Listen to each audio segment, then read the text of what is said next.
Hello dear students, welcome back to my channel physics SPC. Electrostatics का एक question. A point charge capital Q is placed just outside, important है, just outside an imaginary hemispherical surface of radius R as shown in the figure.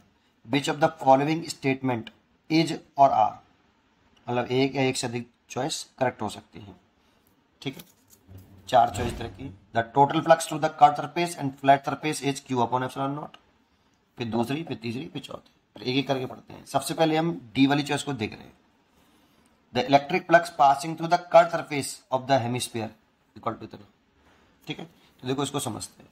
देखो, अगर मैं इसके लिए Gauss law लगाऊं तो देखो इस हेमिस्फीयर के ये चार्ज जस्ट आउटसाइड है, जस्ट आउटसाइड है।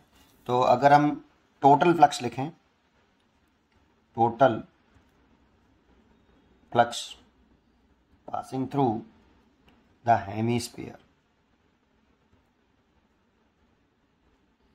तो phi total equal to 1 upon epsilon naught into net charge enclosed by hemisphere।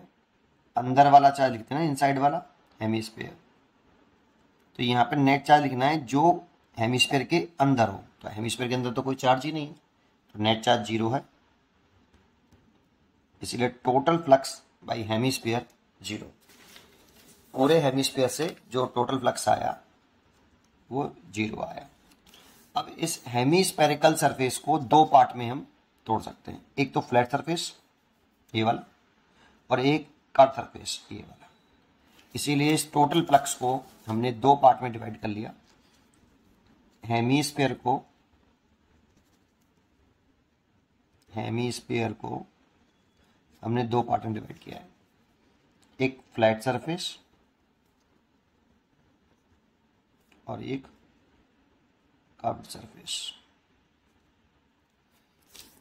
ये फ्लैट सरफेस हो गया ये वाला, और ये कर्व्ड सरफेस हो गया। तो phi total is equal to phi flat surface plus phi curved surface. तो टोटल तो 0 है, तो phi flat plus phi curve. तो यहां से अगर हमें फाई कर्व निकालना है तो माइनस के फाई फ्लैट सरफेस। ये इक्वेशन मैंने बन डाली। अगर मैं फ्लैट सरफेस का फ्लक्स निकाल लूं तो कर्व सरफेस का निकल आएगा। The electric flux passing through the curve surface of the hemisphere is equal to the. अच्छा, टोटल तो देखो कर्व सरफेस से और फ्लैट सरफेस से, ये किससे, हेमिस्फीयर किससे मिला बना है, फ्लैट प्लस कर्व्ड, दोनों से मिला के जो टोटल फ्लक्स आ रहा है वो 0 आ रहा है, वो 0 आ रहा है। तो एक आंसर तो यही हो गया हमारा, 0 आ रहा है। The total flux to the curve surface and flat surface is Q upon epsilon naught. Wrong choice हो गई, वो करेक्ट चॉइस पूछ रहा है, ये रॉन्ग हो गई, ये तो गलत हो गया। डी वाला निकाल लें अब।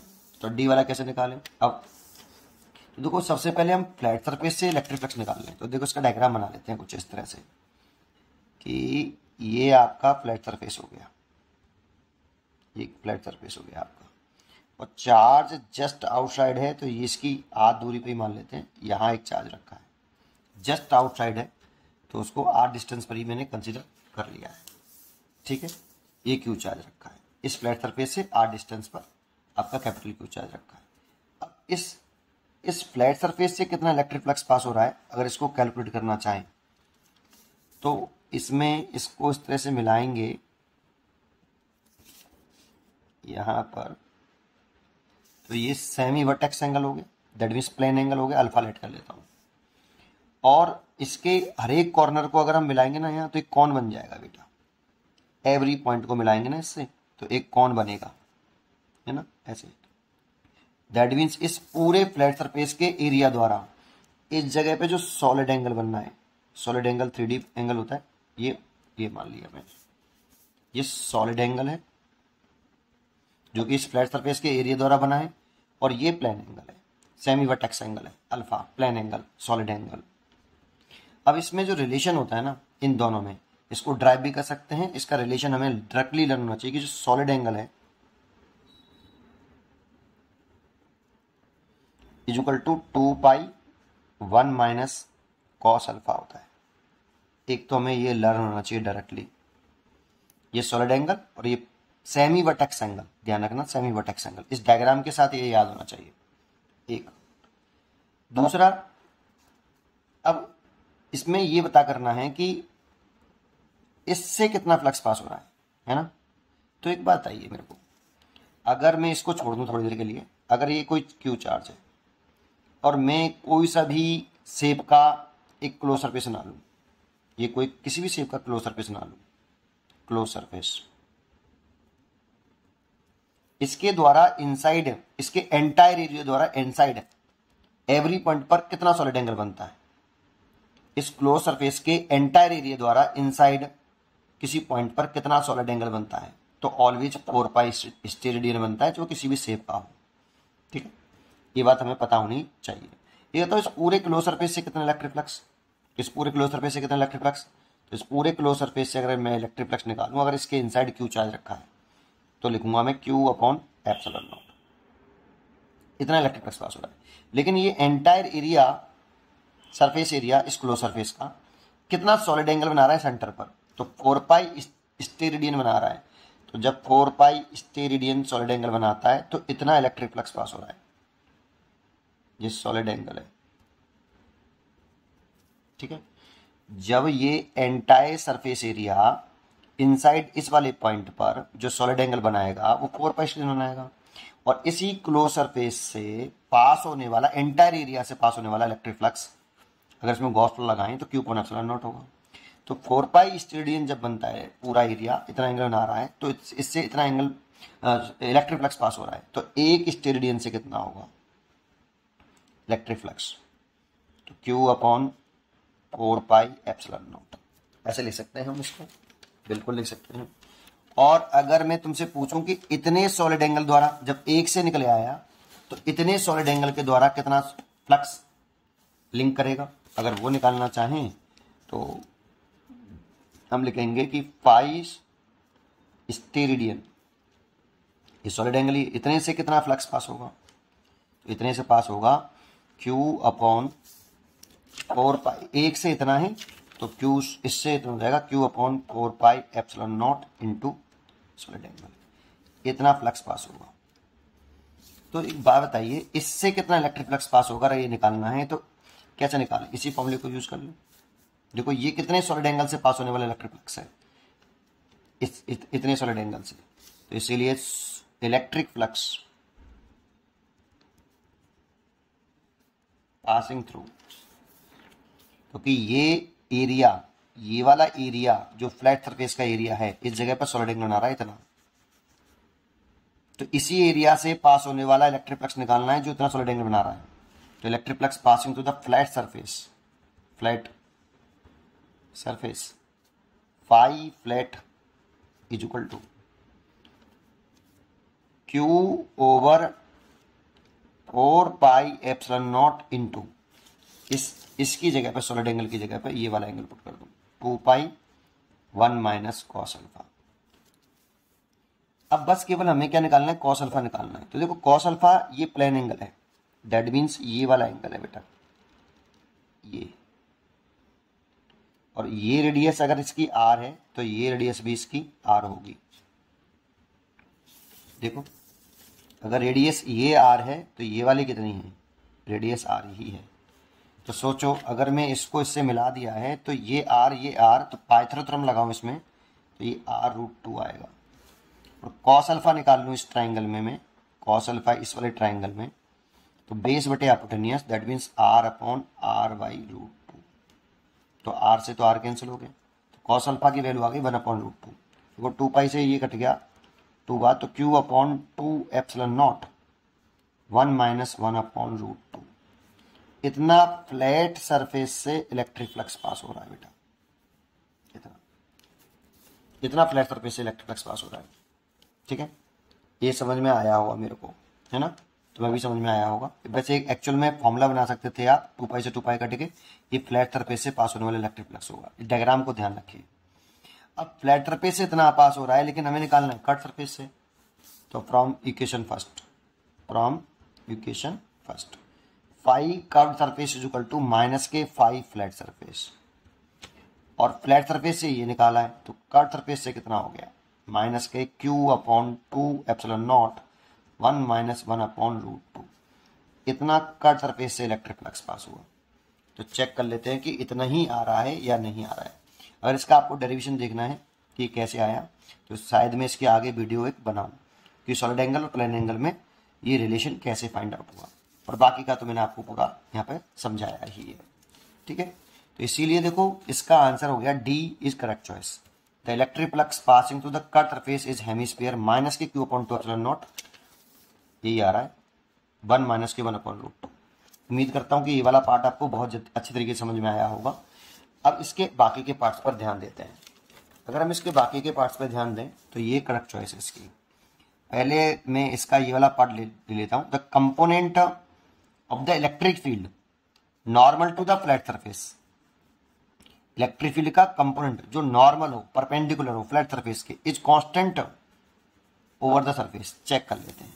तो देखो इसकी चार्ज की वजह से इस पॉइंट पर अगर इलेक्ट्रिक फील्ड निकालूंगा सेंटर पर, यहाँ पर फ्लैट सरफेस के सेंटर पर इलेक्ट्रिक फील्ड निकालूंगा तो ये जो इलेक्ट्रिक फील्ड आएगा ये आएगा के क्यू ओवर आर स्क्वायर, और ये सरफेस फ्लैट सरफेस के सेंटर के परपेंडिकुलर भी है, नॉर्मल भी है। लेकिन अगर इसी फ्लैट सरफेस के इस कॉर्नर पर अगर मैं इलेक्ट्रिक फील्ड निकालूं ड्यू टू दिस चार्ज, तो ये इलेक्ट्रिक फील्ड अगर निकालूं तो ये आर है, ये आर है, तो ये आर रूट 2 होगा। और इसकी वजह से इस पॉइंट पर जो इलेक्ट्रिक फील्ड आएगी लाइन जॉइनिंग के अलोंग, लाइन जॉइनिंग के, ये लाइन जॉइनिंग के अलोंग आई, ये भी लाइन जॉइनिंग के अलोंग आएगी। ई इक्वल टू आएगा E1 कह लेता हूँ, ये जो आएगा ये आएगा के क्यू बटे इसका क्या कर लें आर रूट 2 का होल स्क्वायर, तो ये हो जाएगा 2r स्क्वायर। अगर मैं इसका कंपोनेंट कर लूँ ये ऐसे, ये तो ये जो एंगल आएगा ये एंगल इसी एंगल के जस्ट बराबर होगा, इस वाले एंगल के जो मैंने अल्फा माना था अभी, है ना, क्योंकि ये ऐसे और ये वर्टिकली अपोजिट हो गया अल्फा। तो इसका ये वाला जो कंपोनेंट है ये इस फ्लैट सरफेस के परपेंडिकुलर है। तो इसका कंपोनेंट अगर मैं करूं तो ये लिखूंगा मैं E1 कॉस अल्फा, है ना। तो E1 कॉस अल्फा, तो E1 की वैल्यू तो के क्यू बाई 2r स्क्वायर है ना। और ये कॉस अल्फा की जो वैल्यू आई थी, कॉस अल्फा की जो वैल्यू आई थी, कॉस अल्फा की ये जो आई थी आपकी, ये थी 1 अपॉन रूट 2, 1 अपॉन रूट 2, ये कॉस अल्फा की वैल्यू थी। देखो ये निकाली थी मैंने भी, cos alpha is equal to base बटे आप पोटेंशियल करेंगे तो 1 अपॉन रूट 2, तो ये आ गया। तो देखो ये जो कंपोनेंट आ रहा है ये E1 कॉस अल्फा, ये जो वैल्यू आ रही है वो इतनी आ रही है जो कि इससे अलग है। तो इसका ये देखो ये वाला जो कंपोनेंट है वो फ्लैट सरफेस के परपेंडिकुलर है, और ये वाला भी जो फ्लैट सरफेस के परपेंडिकुलर है, लेकिन ये बराबर नहीं है। इसका मतलब हर एक पॉइंट पर इलेक्ट्रिक फील्ड का जो परपेंडिकुलर है, फ्लैट सरफेस के जो परपेंडिकुलर कंपोनेंट इलेक्ट्रिक फील्ड का, वो सेम नहीं है, कांस्टेंट नहीं है, अलग अलग है। और अलग अलग है इसीलिए ये चॉइस गलत है, बी चॉइस गलत है। अगर मैं इसमें तीसरे कंपोनेंट, तीसरे चॉइस की तरफ चलें, the circumference of the flat surface is an equipotential surface. Important है फ्लैट सरफेस नहीं, इसमें फ्लैट सरफेस ही था। ये फ्लैट सरफेस के परपेंडिकुलर जो इलेक्ट्रिक फील्ड का कंपोनेंट था वो सेम है, ये ऐसा बोल रहा था फ्लैट सरफेस के, लेकिन यहाँ पे फ्लैट सरफेस नहीं है, उसका सरकमफ्रेंस है। फ्लैट सरफेस में नहीं, circumference of the flat surface, flat surface के सरकमफ्रेंस की बात कर रहा है वो ओनली, पूरे फ्लैट सरफेस की बात नहीं कर रहा, पूरे फ्लैट सरफेस की बात नहीं कर रहा, केवल और केवल सरकमफ्रेंस की बात कर रहा है। इक्विपोटेंशियल सरफेस है तो वो बिल्कुल इक्विपोटेंशियल सरफेस होगा। रीजन कि जो आपका जो फ्लैट सरफेस का जो सरकमफ्रेंस है दैट मीन्स ये वाला, ये वाला, अगर इसको क्यू चार्ज से आप ज्वाइन करोगे तो एक पॉइंट बनेगा बेटा। जैसे यहाँ ज्वाइन करा आपने तो ये डिस्टेंस, अगर आप इसे यहाँ पर भी सोचोगे तो ये डिस्टेंस, और आप इसे भी तो सोचोगे सरफेस तक ये डिस्टेंस, इसको यहाँ सोचोगे तो ये डिस्टेंस, वो 3D जैसा लग रहा है। इमेजिनेशन करिए आप कि एक कॉन जो होता है उसकी जो सरकमफ्रेंस से ज्वाइन करने वाली जितनी भी लाइन है सब बराबर डिस्टेंस पर होती हैं। तो ये ऐसा लग रहा है कि ये डिस्टेंस कम है, ये डिस्टेंस ज़्यादा है, लेकिन इमेजिन करिए आप कि अगर चार्ज यहाँ रखा है तो उसके सरकमफ्रेंस को ज्वाइन करने वाला कोई भी पॉइंट तक की डिस्टेंस, सारी डिस्टेंस ये सब इक्वल होंगी, और कितनी होंगी, r√2 होंगी, सारी डिस्टेंस r/√2 होंगी। इसीलिए इसके सरफेस पर किसी भी पॉइंट का जो पोटेंशियल होता है वो v = k q over small r क्या है, इस चार्ज के, इस पॉइंट चार्ज से सरकमफ्रेंस तक के, किसी भी सरकमफ्रेंस तक की डिस्टेंस है, distance between charge and any point on the surface of the circumference of the flat surfaces. Circumference के किसी भी पॉइंट तक की डिस्टेंस है बेटा ये, और सेम ही है, इसीलिए इसके हर एक पॉइंट का पोटेंशियल जो है वो सेम रहेगा। तो ये वाली बात करेक्ट है कि इक्यू पोटेंशियल सेम है, तो इक्यू पोटेंशियल सरफेस है, that means C choice is correct. उम्मीद करता हूं कि आपको ये क्वेश्चन जरूर समझ में आया होगा। पढ़ते रहिए और खुश रहिए। Thank you.